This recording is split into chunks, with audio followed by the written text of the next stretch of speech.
अधिकार लिए। दूसरे मूल अधिकार स्वतंत्रता का अधिकार। इस स्वतंत्रता का अधिकार है 19 से 22 तक।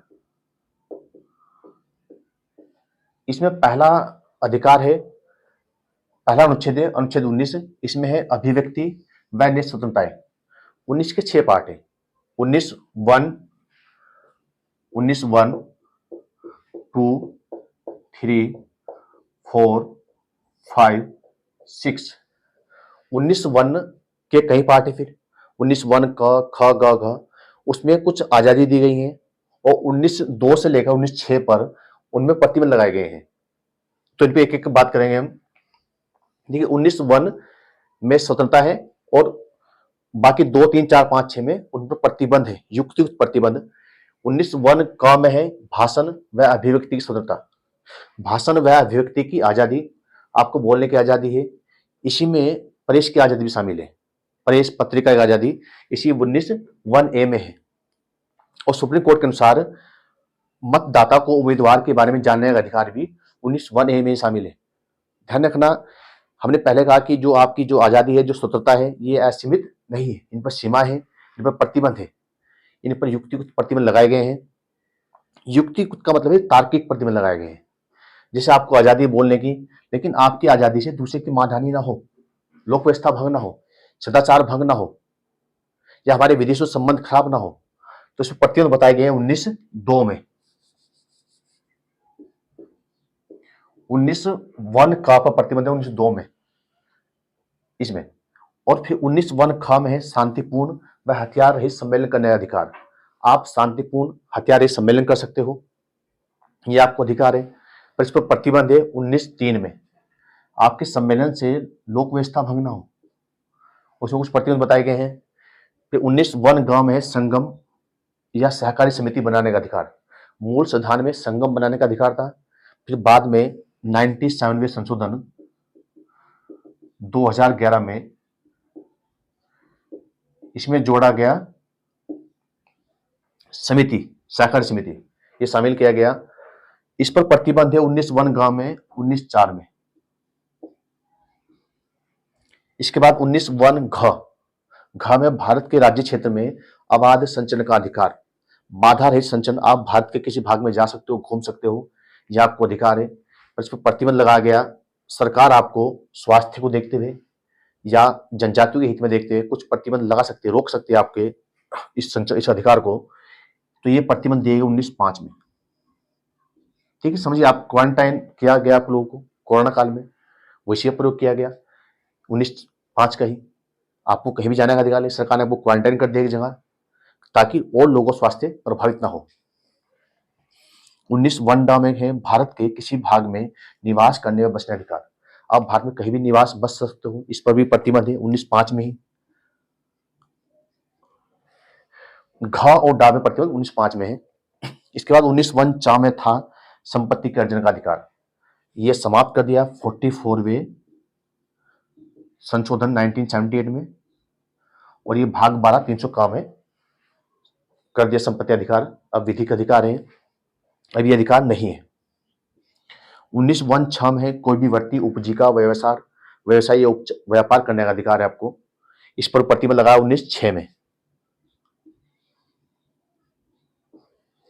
तो ध्यान रखना, अनुच्छेद 19 स्वतंत्रताएं दी गई इसमें। 19(1) के 6 पार्ट है। 19(1) के कई पार्ट में कुछ स्वतंत्रता दी गई है और 19(2) से 6 तक उन पर प्रतिबंध लगाए गए हैं।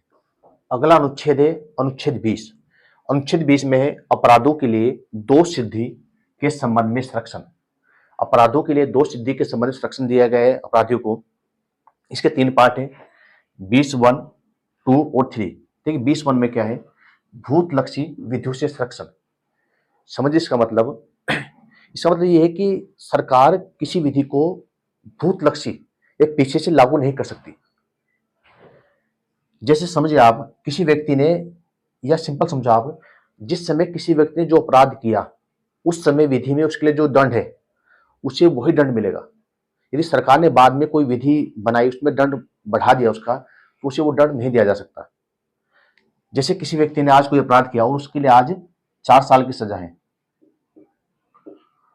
और इसके बाद सरकार ने इस अपराध होने के बाद सरकार ने विधि बनाई, उसमें सजा 10 साल है, तो इस व्यक्ति को 10 साल नहीं 4 साल की सजा होगी।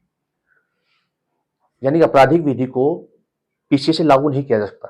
ध्यान रखना, ये जो है केवल आपराधिक मामलों में सिविल विधि या कर विधि को सरकार भूतलक्षी प्रभाव से लागू कर सकती है, पीछे से लागू कर सकती है। दूसरा है 20(2) में दोहरे दंड से संरक्षण। किसी भी व्यक्ति को एक ही अपराध के लिए 2 बार अभियोजित या 2 बार दंडित नहीं किया जाएगा, ये 20(2) में है। और 20(3) में आत्म अभिशंसन, स्वयं अभिशंसन या सिंपल समझो आप अपने ही खिलाफ गवाही देने से संरक्षण दिया गया है। किसी भी व्यक्ति को अपने ही खिलाफ गवाही के लिए नहीं दबाव बनाया जाएगा। आप देखो, जो सरकार या पुलिस जो पॉलीग्राफ टेस्ट करती है, पॉलीग्राफ टेस्ट जो झूठ सच वाली मशीन होती है, इसके अलावा ब्रेन मैपिंग होता है, नार्को टेस्ट होता है, ये सब टेस्ट न्यायालय में मान्य नहीं है। इसी की वजह से 20(3) की वजह से, क्योंकि 20(3) में उसे अधिकार दिया गया, अपने खिलाफ गवाही देने से संरक्षण दिया गया है, इसलिए polygraph test, narco test court में मान्य नहीं है। फिर क्यों करती है पुलिस? पुलिस करती है इन्हें अपराध को दिशा देने के लिए। जहां ऐसा अपराध हुआ कुछ पता ही नहीं लग रहा, तो पुलिस को थोड़ी दिशा मिल जाती है इससे बस, वरना कोर्ट में मान्य नहीं है। अब हम बात करें अनुच्छेद 21 प्राण एवं देही स्वतंत्रता। इसमें कहा गया है किसी भी व्यक्ति को विधि द्वारा स्थापित प्रक्रिया के द्वारा ही, केवल विधि द्वारा स्थापित प्रक्रिया के द्वारा ही उसके प्राण और देही स्वतंत्रता से वंचित किया जा सकता है, अन्यथा नहीं। फिर 1978 में मेनका गांधी बनाम भारत संघ, इसमें कहा गया भी इस अधिकार का मतलब जीवित रहने तक ही नहीं है, बल्कि गरिमापूर्ण जीवन जीने से है। और गरिमापूर्ण जीवन जब होगा जब उसे भोजन का अधिकार होगा, रोटी का अधिकार होगा, स्वच्छ पर्यावरण का अधिकार हो, निजता का अधिकार हो या गोपनीयता का अधिकार हो। ये सब अधिकार, ये सोने का अधिकार, सब अधिकार में जुड़ते गए। सबसे अधिक विस्तार हुआ इस अधिकार का। निजता अधिकार, गोपनीयता का अधिकार, स्वच्छ पर्यावरण का अधिकार, स्वास्थ्य का अधिकार, भोजन का अधिकार, सोने का अधिकार, इसका विस्तार होता गया इस अधिकार का। अनुच्छेद 21। इसके अलावा 21 का बाद में जोड़ा गया 86वें संविधान संशोधन 2002 के द्वारा। इसमें शामिल किया गया शिक्षा का अधिकार कि राज्य 6 से 14 साल के बच्चों को अनिवार्य और निःशुल्क शिक्षा देगा। ये कहा गया 21 का में, और ये जोड़ा गया किससे? 86वें संशोधन द्वारा 2002 में। फिर अनुच्छेद 22, इसमें है कुछ दिशाओं में गिरफ्तारी और निरोध से संरक्षण। इसके पार्ट है कहीं, जैसे कोई व्यक्ति गिरफ्तार किया जाता है तो उसे गिरफ्तारी के कारण जानने का अधिकार है, उसे गिरफ्तार क्यों किया गया। दूसरा, उसे अपने रुचि के वकील करने का अधिकार है, वो अपने रुचि का वकील कर सकता है, उससे बात कर सकता है। और 24 घंटे अंदर पुलिस उसे मजिस्ट्रेट समक्ष प्रस्तुत करेगी। पुलिस उसे अपनी कस्टडी में मात्र अधिकतम 24 घंटे रख सकती है। 24 घंटे के भीतर उसे जज के सामने जाएगी, फिर जज तय करेगा उसे पुलिस कस्टडी या न्यायिक हिरासत में भेजना। न्यायिक हिरासत का मतलब है जेल में भेजना। जो जेल भेजेगा, जज भेजेगा उसे कुछ समय के लिए। देखिए, जेल में 2 तरह के लोग होते हैं, एक तो सजायाफ्ता, जिन्हें सजा हो चुकी, दोष सिद्ध हो चुका उनका सजायाफ्ता, और एक है ट्रायल या केस चल रहा है आगे, वहीं से तारीख पर आते हैं। यदि मामला ऐसा ज्यादा गंभीर नहीं है तो उसमें या जमानती है तो जमानत दे सकता है आदमी, जमानत दे देगा जज से, और व्यक्ति अपने घर से ही जब कोर्ट बुलाए तब आएगा। यदि मामला गंभीर है या जमानती अपराध है तो जमानत नहीं देता, उसमें जज कोर्ट व्यक्ति को न्यायिक हिरासत में भेजता है, जेल में भेजेगा, जेल से ही पुलिस से तारीख पर लेकर आएगी। और सजा तक जिनकी सजा हो चुकी, दोषी हो चुका, वे अपनी सजा काट रहे वहां पर। ऐसे निरोध भी 2 प्रकार का होता है, निवारक निरोध, दंडात्मक निरोध। निवारक निरोध मतलब रोक देना किसी व्यक्ति को एक ही जगह। दंडात्मक निरोध, निवारक निरोध का मतलब है अपराध नहीं हुआ अभी, अपराध होने से पहले ही निवारक कर देना, नजरबंद कर देना, बंद कर देना। दंडात्मक है अपराध होने के बाद। तो ये अंतर दोनों में इसमें। तो ये दूसरा जो मूल अधिकार है, स्वतंत्रता का अधिकार, 19 से 22 तक। 19 में स्वतंत्रता दी गई है और उस पर प्रतिबंध दिए गए हैं। 20 में दोष सिद्धि के संबंधित संरक्षण है। 21 में गरिमापूर्ण जीवन जीने का अधिकार है, और 21 का में शिक्षा अधिकार दिया गया है। और अनुच्छेद 22 में गिरफ्तारी और निरोध से संरक्षण दिया गया है। अब हम बात करेंगे तीसरे मूल अधिकार, शोषण के विरुद्ध अधिकार। शोषण के विरुद्ध अधिकार में दो अनुच्छेद हैं, अनुच्छेद 23 और 24। शोषण के विरुद्ध अधिकार अनुच्छेद 23 और 24। अनुच्छेद 23 में कहा गया है मानव के दुर्व्यापार, बेगार व बलात्कार श्रम का प्रतिषेध किया गया है। तो 23 के दो पार्ट है। 23 पद में कहा गया कि दुर्व्यापार, बेगार व बलात्कार श्रम दंडनीय अपराध होगा। दुर्व्यापार का मतलब यहाँ पर महिलाओं की, बच्चों की वस्तु सामान खरीद बिक्री से है। यहीं पर वेश्यावृत्ति को प्रतिबंध लगा दिया गया है, महिलाओं की तस्करी करना प्रतिबंध कर दिया गया है। और यहीं पर दास प्रथा, जो पहले मनुष्य को वस्तु सामान बेचा जाता था, वो दास प्रथा प्रतिबंध होगी, या देवदासी प्रथा। तो ध्यान रखना, ये महिलाओं की वेश्यावृत्ति प्रतिबंध, वेश्यावृत्ति, दास प्रथा, देवदासी प्रथा, ये सब अनुच्छेद 23 में प्रतिबंध है।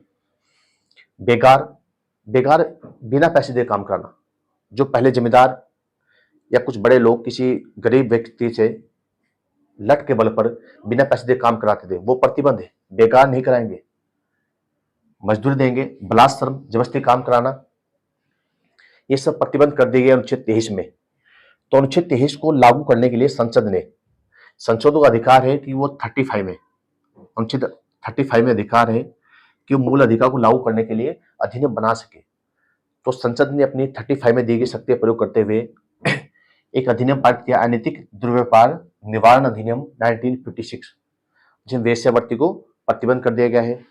इसके अलावा संसद ने बंधुआ मजदूरी प्रणाली उन्मूलन अधिनियम 1976, जिसमें बेगार बलात्कार श्रम को प्रतिबंध किया गया। तो अनुच्छेद 23 याद रहे आपके। और ध्यान रखना 23 का 23(1) है, 23(2) एक पार्ट है इसका, 23(1), 23(2) यहाँ लिख देता हूं मैं, 23(2) अभी यहाँ बता देता हूँ आपको मैं।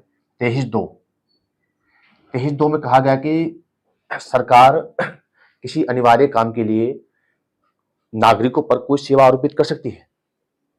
23(2) अपवाद है इसका, सरकार कर सकती है, किसी नागरिकों पर कोई सेवा आरोपित कर सकती है, बशर्ते उसमें कोई भेदभाव ना करे, धर्म, जाति, लिंग इनके आधार पर, तो वो 23(1) का उल्लंघन नहीं माना जाएगा।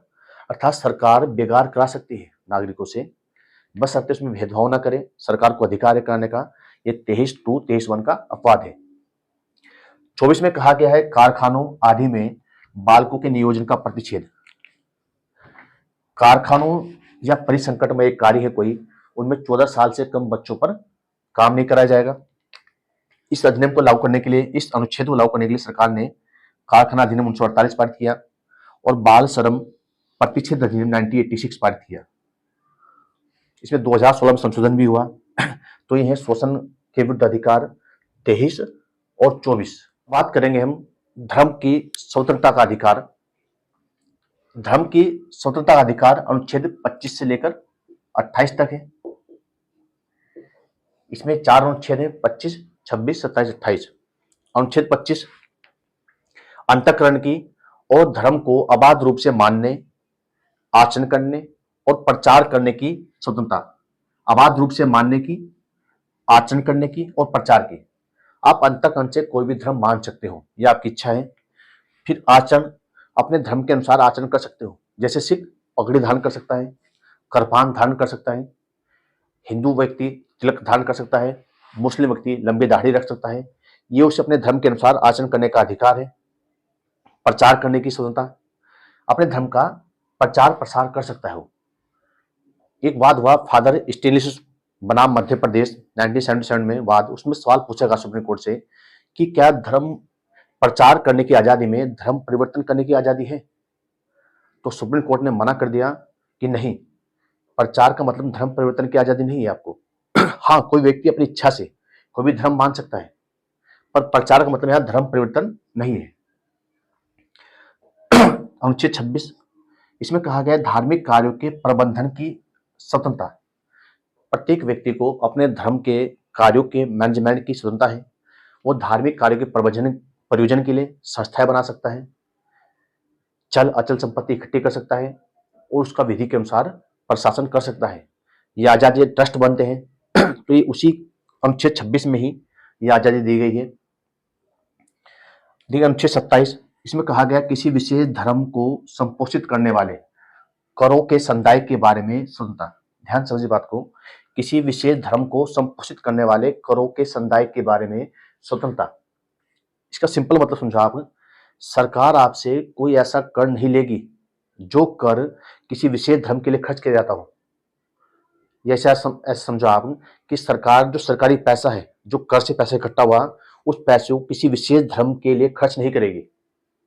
हाँ, इतना कर सकती है सरकार कि सरकार सभी धर्मों को बराबर महत्व देते हुए पैसा खर्च करे, पर यह नहीं कि सरकार किसी विशेष धर्म के लिए, जैसे सरकार यदि टैक्स लेती है आपसे और हज सब्सिडी देती है तो ये गलत है, या सरकार मानसरोवर यात्रा सब्सिडी देती है किसी विशेष धर्म के लिए, वो भी गलत है।